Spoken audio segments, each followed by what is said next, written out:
What's up, everyone? Let's talk about the Sx70Hs versus the P950. And I have this kind of as a side note, as another example, but I want to talk about the pros and cons between these two cameras because I do get asked questions about them. Which one should I purchase? You know, which one's better in this situation, or how do you differentiate? And again, it comes down to a use case. But let's look at the benefits of this camera. First of all, it's like half the size, and it's literally half the weight. Especially when you turn it on, the lenses extend out a lot further. So this camera can be put in a small backpack. It can be, maybe put in a big, I guess, jacket pouch and handled around. For the P950, you're just not going to be able to do that. It's much smaller in the hand. It's kind of like a little bit quicker, just all around moving. It doesn't jiggle, wiggle. There's a lot of little buttons on the P950 and P1000. It feels a little loose. There's just a lot more buttons to kind of note on that. As far as the speed and focus, this is hands down much better than the P950 getting focus on your subject, especially in lighting conditions that might be a little tricky, or busy conditions where you got sticks and pieces where this just happens to get the focus just right when you need it.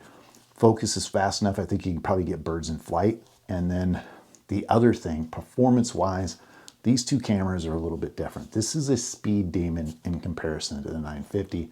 You probably get 40 to 60, 70 JPEGs in the buffer using this camera. It's 10 frames a second, much like this is 7 frames a second, but this only has 21 JPEGs.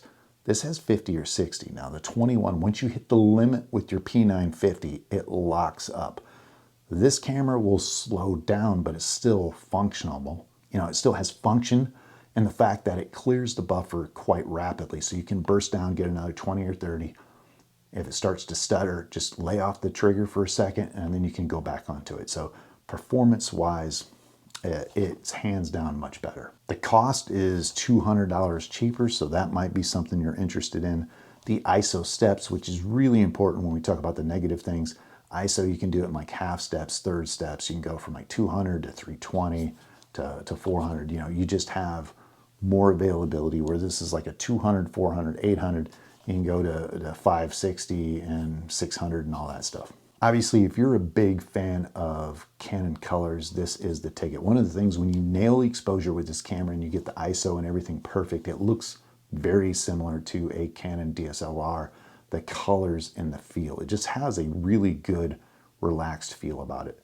And they use quite a bit of noise reduction, but it works out when things are really in line. It happens to be very pleasing. Overall, I'd say the benefits of the Canon Sx70Hs is its small size and speed and performance. So the benefits of the P950 obviously is the optical zoom. So the optical zoom goes out to 2000 millimeters, but also in addition to that, at 1365, which this camera, the Canon has, the aperture is actually larger, which gives a little bit more pleasing bokeh, and you can use a little bit lower ISO to reduce your noise, because yes, the lens actually does pay dividends with this camera. You get another 600 to 700 millimeters zoom, and you get a little bit better bokeh and a little bit faster shutter speed.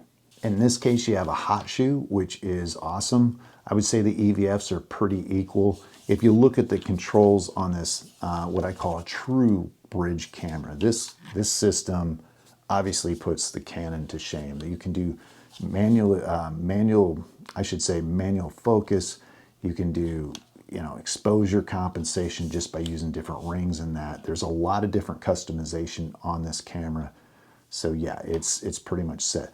As far as video concerned, the Canon has a pretty nice looking video. It's very pleasing, it's very cinematic, and I can't believe I'd say that about a point and shoot camera in their video, but it's soft, it's very pleasing, the colors are good if you can get the ISO down. This has a lot more detail and actually does 4K in regular mode. So the downside of the Canon is the fact that you have to specifically get into the video mode to use the 4K. It doesn't set 4K video just if you're in aperture priority or shutter priority. You have to be in a specific mode of video, where this is once you set your camera up to 4K 30 frames per second, it transfers over, and all you got to do is just hit the little record button on the back, and you're off to the races.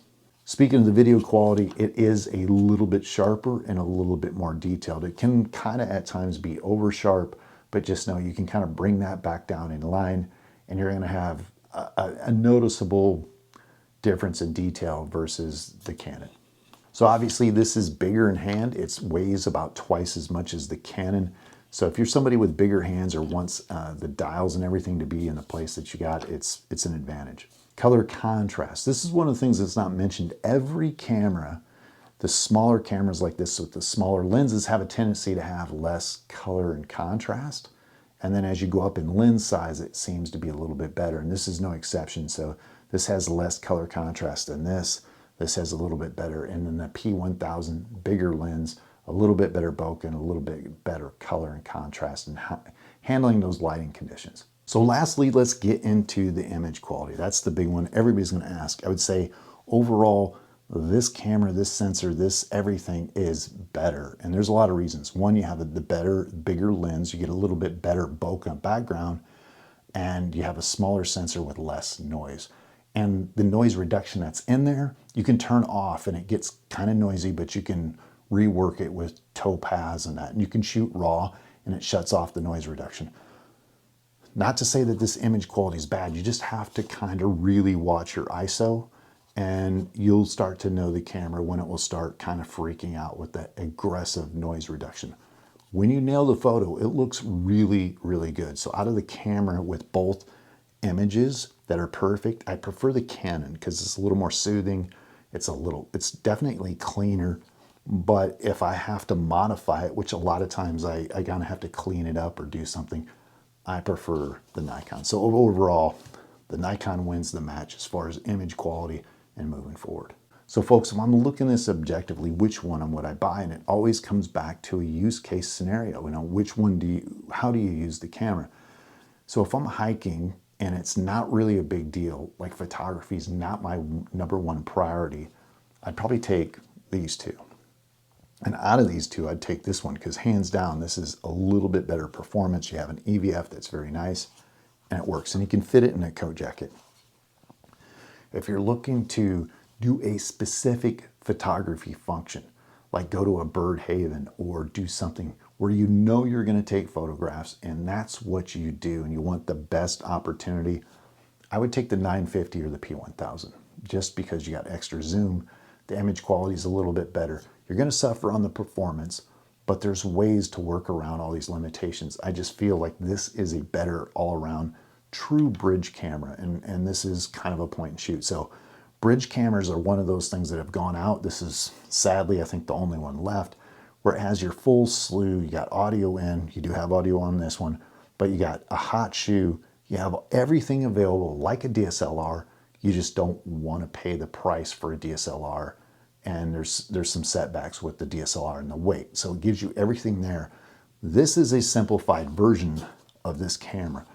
Less controls, it's quicker, it's snappier, it turns on a little faster, but you just don't have as much control. So if you're going to try doing serious photography and you want the best, I would go with this. If you want a more relaxed, laid back camera that you can put in a purse, a backpack, go with the two smaller guys. And so there you go, folks. This is what I know. I hope this answers a lot of questions. You got comments, concerns down below, write it, I'll respond. And hopefully I'll see you next week.